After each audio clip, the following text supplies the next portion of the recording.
All right, happy Friday. Welcome back, Concepts in Training. Going to be diving into assessments today. So I was giving a lecture recently to a group at a local college and was talking about the difference in health-based assessments and performance-based assessments, right? And really what we're looking at when we're trying to decide what assessments to use, right? So when we look at assessment, right, we have to understand that assessments are just numeric or kind of data-driven quality, the things that we can track to identify progress points.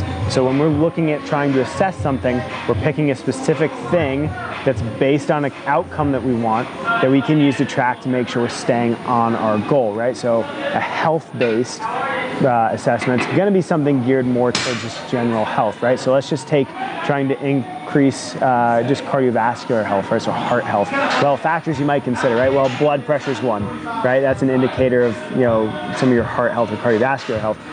Blood pressure is one, VO2 max, or just, aerobic capacity is another. Now that one gets a little bit more tricky because, if you're actually trying to test a legitimate VO2 max, you might need some equipment. Resting heart rate's a great one. Body fat percentage tends to lend a little bit more to being a health-based assessment. Sometimes actual body weight or BMI tends to be in more in that health assessment.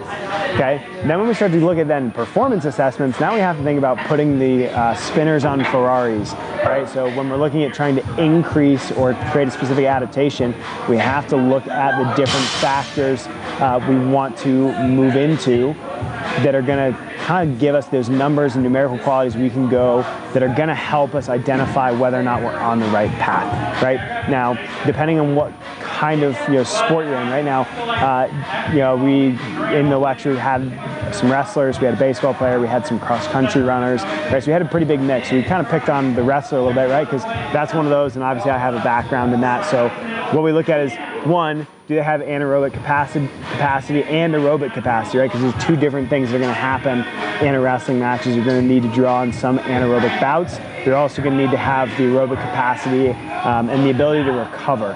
Okay. The other thing is, are you quick? Do you have some form of explosiveness? So can we track power outputs over time?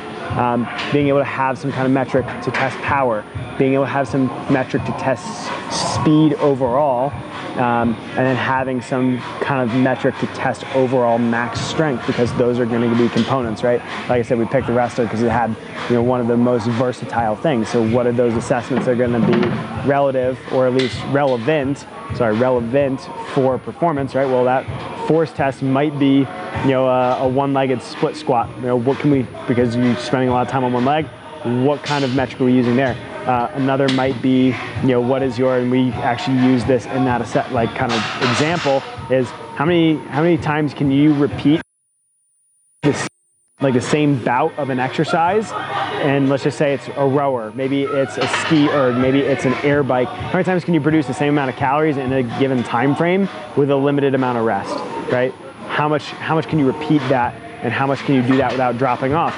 Another thing we might look at, especially for a weight class sport like that, might be body fat percentage that's going to allow you to compete in a weight class that's going to allow you to optimize both the aerobic capacity, your speed, your power, your strength, right? So being able to identify those things, because really what it boils down to, right? I kind of went off in the weeds there, but what it really boils down to is when we're trying to identify assessments that we need to do, or to have to track, we need to understand what the end goal is. If our goal is performance, our performance metrics need to line up with the sport that we're participating in, or just the goal outcome that we're participating in, okay? And you might have to break those down into more than one assessment. You might have 1, 2, maybe 3 assessments that you really use, but being able to have that. If it's just health, you can kind of pick a couple different ones, right? Now you might be looking for muscle gain.